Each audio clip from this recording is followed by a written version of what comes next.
Okay, good day everyone. So before I start, may I introduce myself? I am Jen Anaran, and today I will discuss about adjective. But before that, let us first read our objective. Recognize the adjective as a part of speech in one's own mother tongue. Use correctly the adjective in a paragraph. Formulated rules in the correct use of adjective in one's mother tongue. Let's go back to our topic, which is adjective. So, what is adjective? Adjective are the words that describe or modify other words, which means ang adjective are those words that describe our noun or pronoun. So, adjective also are usually positions before the noun or our pronoun. So, I have an example here. A happy, sad, angry, excited, tired, and brave. Those words are words that can express our feelings. It can help us to express our feelings, and it can help us to describe our noun or pronoun. We have also big, small, tall, short, and red, blue, green, yellow, black, and white. Uh, that can also describe our noun. Let's proceed to another example, which is we use that words into sentence. So first is there is a small cat outside. So or in Bisaya, naay gamay nga iring sa gawas. So there is a small cat outside. Which of the words is a adjective? Okay, very good. The word small, because small words can describe our noun, which is the cat. I know that all of us are know what is noun and pronoun. So, same as our example in mother tongue language, which is naay gamay nga iring sa gawas, the word gamay is our adjective and our noun is iring. So, another example, there is a big house. So, the word big is our adjective or describing words, and house is our noun. So, same as our mother tongue, na ay dako nga balay, so the dako is our adjective and balay is our noun. In Philippines language like Hiligaynon, adjective are formed by adding affixes to the base words. So, in adjective in Hiligaynon, napod sa lahi nga form para maka-form sila og adjective, which or describing word which is adding affixes to the base word. So, we have an example here. First is the word or the syllables D. First affix nga atong syllables is D. So which means nga contractions of indi or sa ato apa sa atong first language is kay sa Hiligaynon man ang indi or di dili. So example ana is di matuod. So in Bisaya di tinuod. So matuod in Bisaya is tinuod. So the base words nga matuod, giadan lang nato siya prefix nga di plus matuod magiging di matuod. Use in sentence, kung gamiton nato siya in a sentence, dili tinuod or di tinuod ang nadunggan nga istorya. So that is the one example of Hiligaynon adjective. So second is pang. So used to show purpose. We have an example here. We have the base word nga tulog. So giadan nato siya og prefix nga pang plus tulog, magiging pangtulog na siya.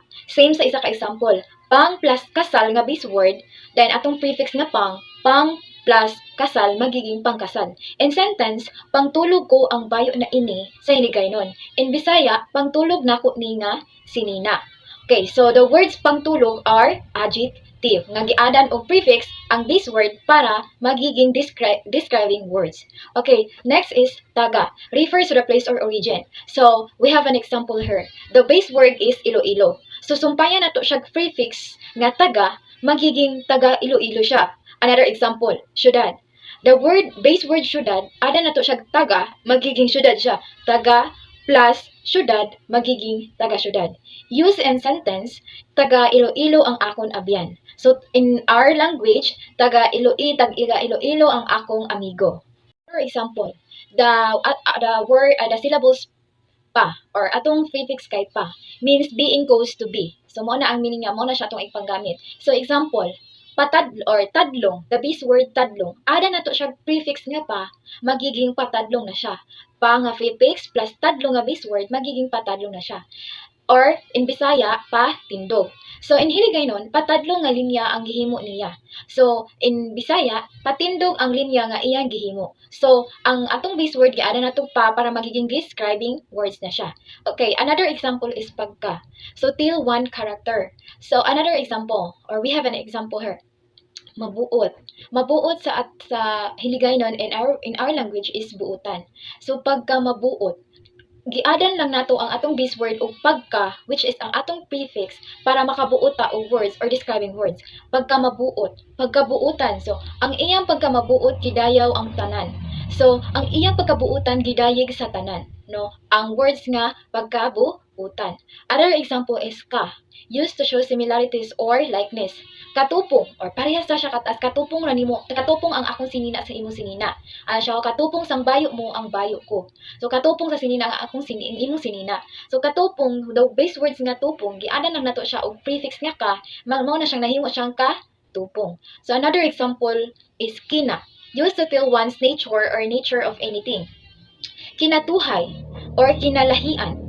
The words tuhay, ada nato siyang kina, magiging kinatuhay siya. In use in sentence, ang kada isa na ay kinatuhay o ang kada isa na ay kinalahian.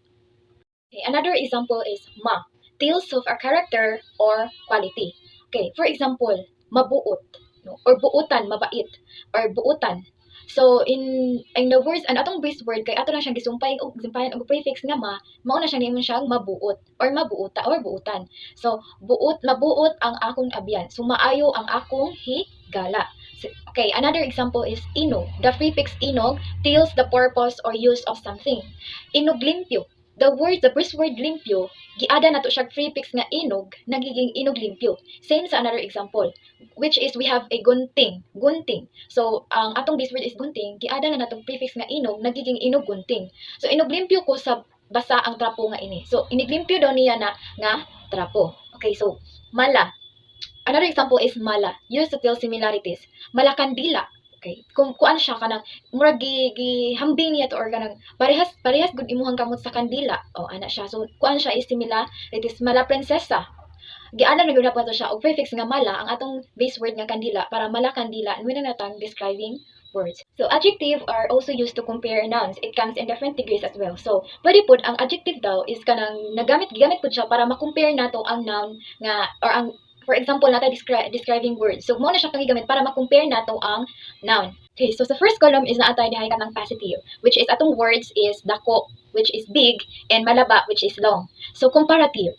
Equally, sa comparative natay equally ug non-equally. So, diha sa equally, mo na siya ang magkadako. So, magkadako, parehas lang siya, equal. Parehas lang kadako. Ang akong ballpen o ang imong ballpen, magkadako lang. Okay, so, sa non-equality, which is mas dako, first mo ingon ko nga, mas dako akong ballpen kaysa sa imuha. That is non-equality. Okay. So, proceed ta sa third column which is superlative. So, diri gigamit na niya og pinakadako. For example, pinakadako ang akong ballpen sa tanan. Okay. So, sa diminutive, dulo dako. So, dako ang akong ballpen. Dili naman sa intense, dako siya. Dako. And much intense, kadako na kaayo or sa ato pa sa Bisaya, dako kaayo. So same ra gihapon diri sa second words nga malaba or long. So diri sa comparative na siya magkalaba para sa siya pagkadako ug naapod siya mas malaba or mas dako. So sa superlative no pinakalaba, so pinakadako. Diminutive malaba-laba, dako. Sa intense dako siya. And then sa much more intense kalaba-laba, dako ay taas kaayo kay long is taas man sa ato sa Bisaya.